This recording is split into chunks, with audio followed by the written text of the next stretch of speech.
तो स्वागत है दोस्तों आपका स्पोर्टी बॉयज में। मैं हूँ सौरभ और मेरे साथ मौजूद है प्रथम। आज हम करने वाले हैं प्रीव्यू न्यूजीलैंड वर्सेस इंग्लैंड जो टेस्ट सीरीज होने वाली है।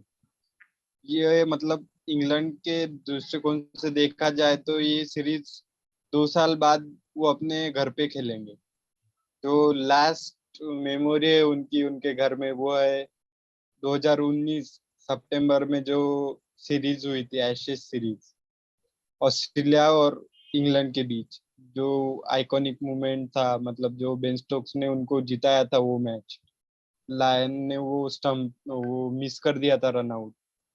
एकदम मतलब जो फ्रस्ट्रेशन होते हैं वो अलग ही होते हैं क्रिकेट के।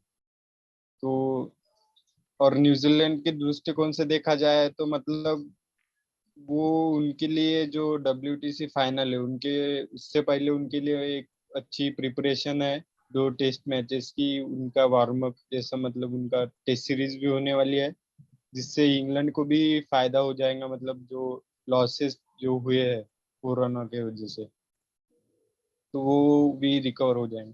तो उस दृष्टिकोण से भी देखा जाए तो बहुत अच्छी है ये सीरीज। और इंडिया को भी पता चल जाएगा कि न्यूजीलैंड का क्या गेम प्लान हो सकता है उन कंडीशंस में। तो आप क्या कहना चाहते हैं प्रथम? जी हाँ। ये जो सीरीज है न्यूजीलैंड वर्सेस इंग्लैंड, हर एक भारतीय की नजर इस सीरीज पर होगी। सब ये देखना चाहेंगे कि न्यूजीलैंड कैसा परफॉर्मेंस देती है इंग्लैंड में।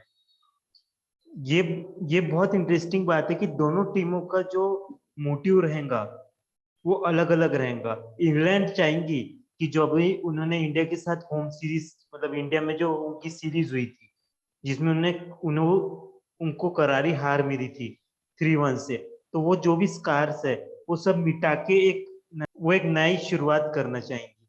और दूसरी तरफ न्यूजीलैंड, जिनकी अभी world test championship final India के साथ है जो कि इंग्लैंड में होने वाली है, तो वो एक इसे वार्म अप गेम की तरह देखेंगी जहाँ पे वो कंडीशन के साथ यूज टू होना चाहेंगी।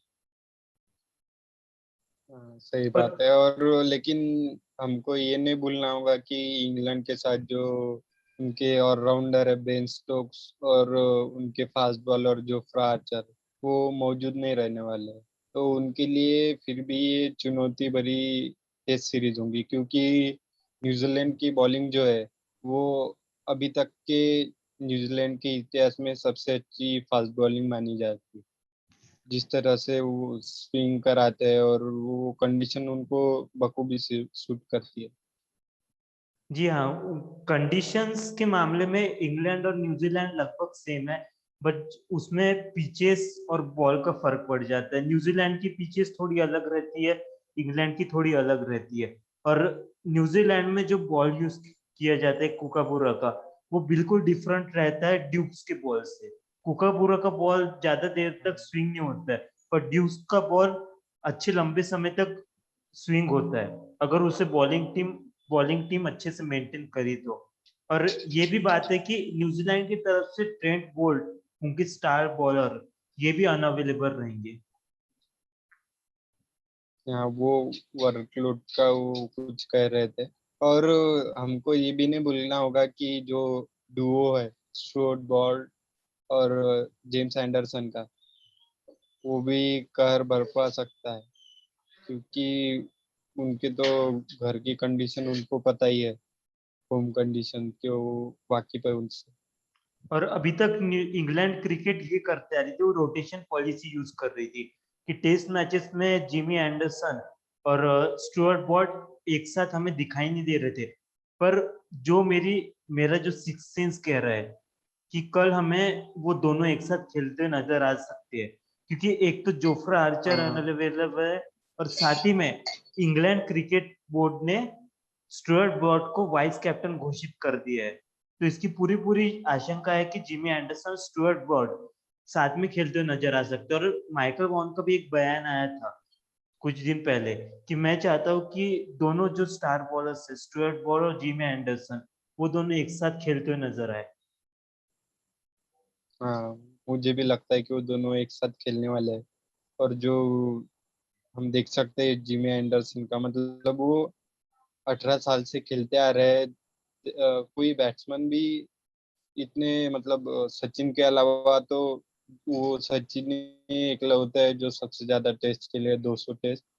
और फिर जिमी एंडरसन जैसे फास्ट बॉलर, वो 160 टेस्ट मैचेस खेल चुके हैं। तो ये बहुत मतलब एक तरह से हम कह सकते हैं कि ये एकदम इम्पॉसिबल टाइप है, क्योंकि फास्ट बॉलर का हमने अमूमन करियर देखा है वो इंजरीज से भरा रहता है। लेकिन जैसे जिमी एंडरसन ने खुद पे वर्क किया है, वो अभी भी बहुत यंग लगते हैं। और ऐसा लगता है कि और 4-5 साल तो जरूर खेलेंगे।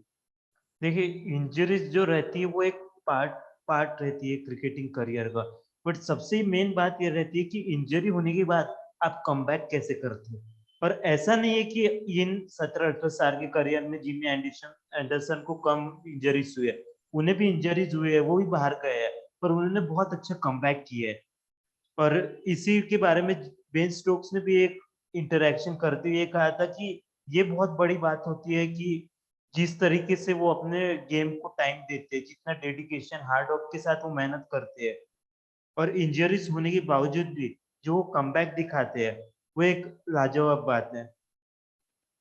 हाँ, अगर आजकल जिमी हमने देखा है कि जो बॉलर्स रहते हैं वो ज्यादातर T20 और वनडेज के लिए टाइम निकालते हैं। मतलब ऐसा सोचते हैं कि हम टेस्ट नहीं खेलेंगे और वनडे और T20 पे फोकस करेंगे। लेकिन जिमी एंडरसन का उल्टा है, वो टेस्ट पे ज्यादा फोकस करना चाहते हैं। जिमी एंडरसन और और स्टुअर्ट ब्रॉड दोनों। हाँ, तो दोनों का मतलब अभी एक साथ खेलते हुए हम देख सकते हैं, क्योंकि जोफ्रा आर्चर अनअवेलेबल है। और हम तीसरे बॉलर मार्कवुड उन्होंने चूज कर लिया उनको, तो उनकी एक्स्ट्रा पेस है वो बहुत काम आएगी। और न्यूजीलैंड और इंग्लैंड का जो बॉलिंग लाइनअप है वो एकदम मैचअप हो जाएगा फर्स्ट टेस्ट के लिए।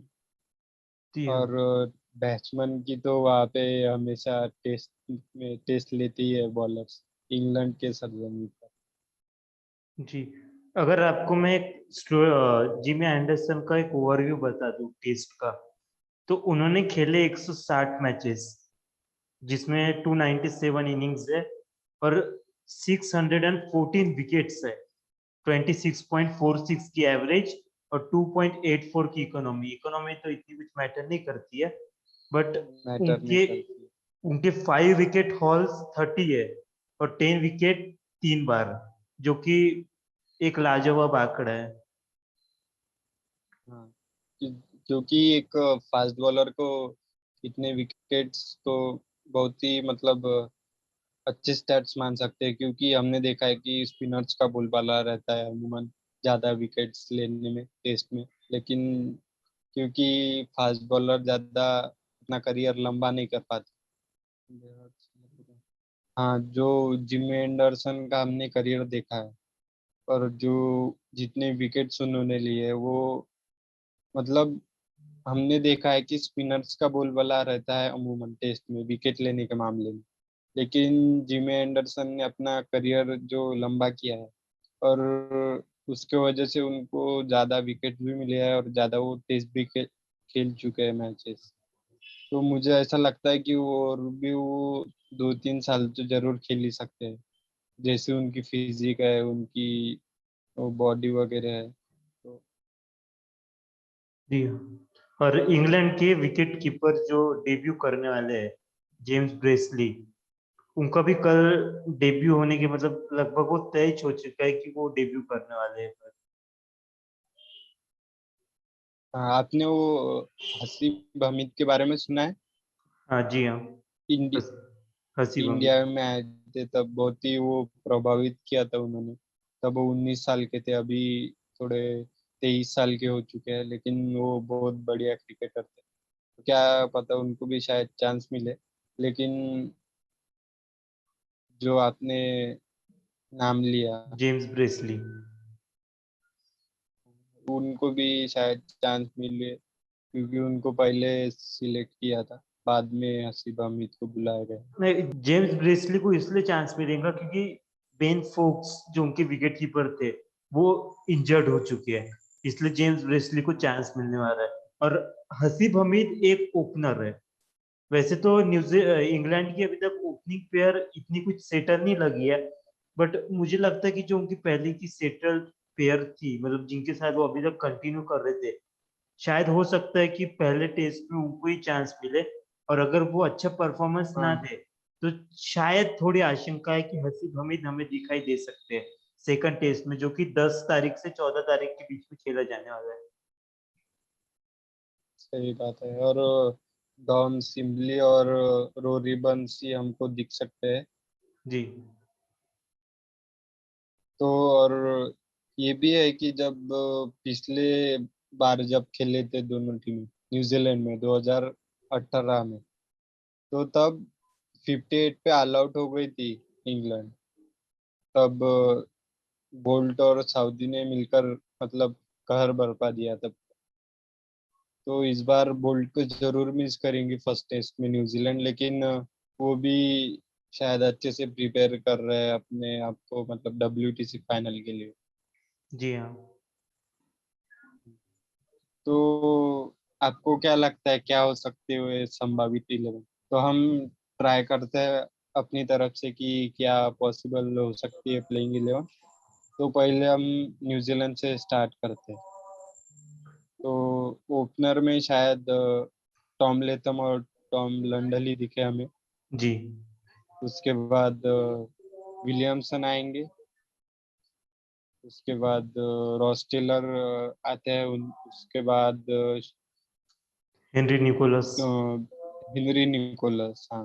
उसके बाद बीजे वॉटलिंग दिखेंगे हमें। जी। अ, उसके बाद पॉलिंडी ग्रैंडहोम भी दिख सकते हैं, या फिर मिशेल जो है उनके एक ऑलराउंडर है, वो भी हमें दिख सकते हैं, लेकिन ज्यादा चांस तो और ग्रैंडी होम रेंडी का ही ग्रैंडम। दिखता है मुझे। जी। कॉलिंडी ग्रैंड होम के बाद वो एक तो स्पिनर के साथ भी जा सकते हैं, या फिर मैट हेनरी के पेस के साथ, मतलब स्पिनर में और ऑलराउंडर के साथ जाना चाहे तो उनके पास मिचेल सैंटनर मौजूद है। और फिर नील वैगनर तो वहाँ होंगे ही, और टीम साउदी भी होंगे। और एक एक बॉलर और कौन खिलाया जाएगा फिर? या तो वो ब्रेसवेल के साथ भी जा सकते हैं, या फिर उनके पास जो जेमिसन। जेमिसन। स्पिनर्स है। जेमिसन को भूल गए आप? हाँ, अरे हाँ हाँ, काइल जेमिसन एक रहेंगे। जी। सही बात, सही। और मुझे लगता है कि वो मिचेल सैंटनर एक स्पिनर भी हो जाएंगे, एक ऑलराउंडर की। कम से कम एक स्पिनर के साथ तो न्यूजीलैंड जाना ही चाहिए। हाँ, तो हम इंग्लैंड की देखेंगे प्लेइंग 11। तो ओपनर तो डॉम सिबली और रोरी बर्न्स हो ही सकते हैं, या फिर कुछ चेंजेस भी, मतलब जब पिछले बार हुआ था मैचेस, तो रोरी बर्न्स का उतना अच्छा परफॉर्मेंस नहीं था, तो क्या पता वो ड्रॉप भी हो सकते हैं, लेकिन अभी के लिए तो हम मान के चलते हैं कि वो दोनों खेलेंगे। उसके बाद जैक क्रॉली दिख सकते हैं आपको। उसके बाद तो फिर जो रूट वहाँ पे है ही, चौथे नंबर पे। बाद में ओली पोप और लॉरेंस वहाँ पे है मिडल ऑर्डर में। और जैसा आपने कहा विकेट कीपर उनके ब्रेसली, ब्रेसली। वो जी। भी अपना डेब्यू कर सकते हैं। और लीच, वो तो रहने वाले उनके साथ एकमात्र स्पिनर जिन्होंने बहुत प्रभावित किया है इंडिया में भी। और फिर उसके बाद जो स्टुअर्ट ब्रॉड, जिमी एंडरसन और महफूज, ये तीनों रह सकते हैं। और पेस बैटरी तो दोनों तरफ से मतलब दिख रहे हैं भाई, अच्छी। एक तो देखते तरफ हैं क्या। एक्सपीरियंस है और दूसरी तरफ एग्रेशन है। इधर नील वैगनर, काइल जेमिसन और टीम साउदी जैसे बढ़िया बॉलर्स है। मतलब टीम टीम साउदी। साउदी तो एक एक्सपीरियंस बॉलर है, पर नील वैगनर, जेमिसन बहुत ज्यादा एग्रेसिव बॉलर्स है। और इधर स्टुअर्ट ब्रॉड और एंडरसन का एक्सपीरियंस आता है। तो ये एक अच्छा क्लैश है दोनों के बीच। और हाँ, बहुत मतलब बढ़िया मुकाबला रहेगा। और बैट्समैन के लिए तो कड़ी चुनौती होने वाली है, क्योंकि इंग्लैंड की कंडीशंस और टॉप क्लास स्पिन बॉलर्स। अब हम देखते हैं कि तो players to watch out for, कौन कौन से ऐसे प्लेयर्स है जो पूरे गेम पे एक बड़ा इम्पैक्ट मार सकते हैं। तो आपको क्या लगता है इंग्लैंड का एक ऐसा बैट्समैन और एक बॉलर जो पूरी तरीके से अपने दम पे गेम का रूप बदल सकते हैं? बैट्समैन तो ऑफकोर्स आपको जो रूट की तरफ जाना पड़ेगा, उनका एक्सपीरियंस, और अभी तो कैप्टन भी है, कैप्टनसी कर रहे हैं वो इंग्लैंड की। जी। और बॉलिंग में तो मैं किसी एक नहीं बोल सकते, हम दो बोल सकते, क्योंकि स्टुअर्ट ब्रॉड और जिम्मी एंडरसन की जो लीगेसी है वो लगभग सेम ही हम बोल सकते हैं। तो वो अपने दम पे जरूर मैच चेंज कर सकते हैं, एक स्पेल में मतलब 2-3 विकेट ले सकते हो। जो रूट का इंग्लैंड में 53 मैचेस पे 50 का एवरेज है, जो कि ये दर्शाता है कि जो रूट कितना इम्पैक्ट मारते हैं अपनी पारियों से इंग्लैंड में, जब वो स्पेशली जब वो इंग्लैंड में खेलते हैं। हमने देखा कि अभी जब वो एशिया में आए थे श्रीलंका और इंडिया में, उन्होंने अच्छे स्कोर किए थे, पर जब वो इंग्लैंड में रहते हैं तो वो कुछ ज्यादा ही प्रभावित करते हैं। हाँ, उनपे जो वो एलिगेशन मतलब उनपे जो हमेशा आलोचना उनकी होती थी कि फिफ्टीज को कन्वर्ट नहीं करने पाते हैं सेंचुरीज में या बड़े स्कोर्स में, तो उन्होंने वो भी कर दिखाया है इंडिया और श्रीलंका में। तो देखते हैं उनकी कैसी श्रृंखला रहती है। और न्यूजीलैंड की तरफ से आपको क्या लगता है?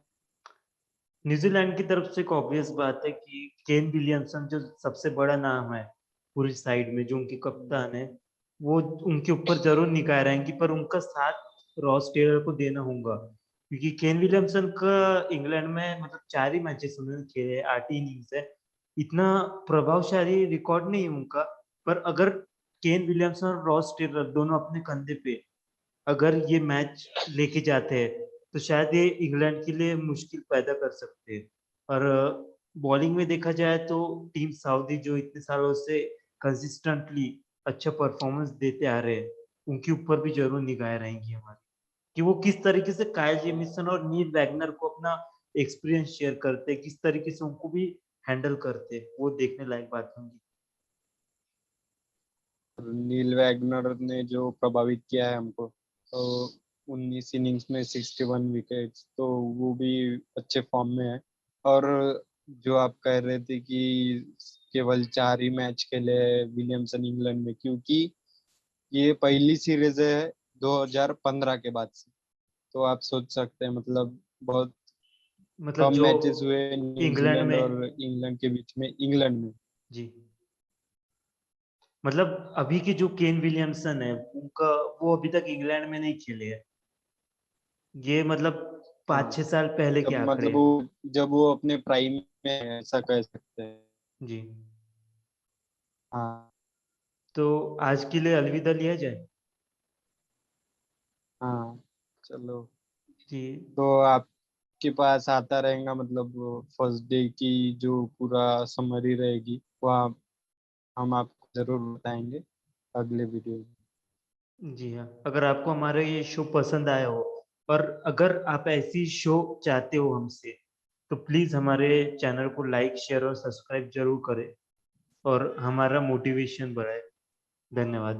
हम ऐसी शो आपके लिए लाते रहेंगे।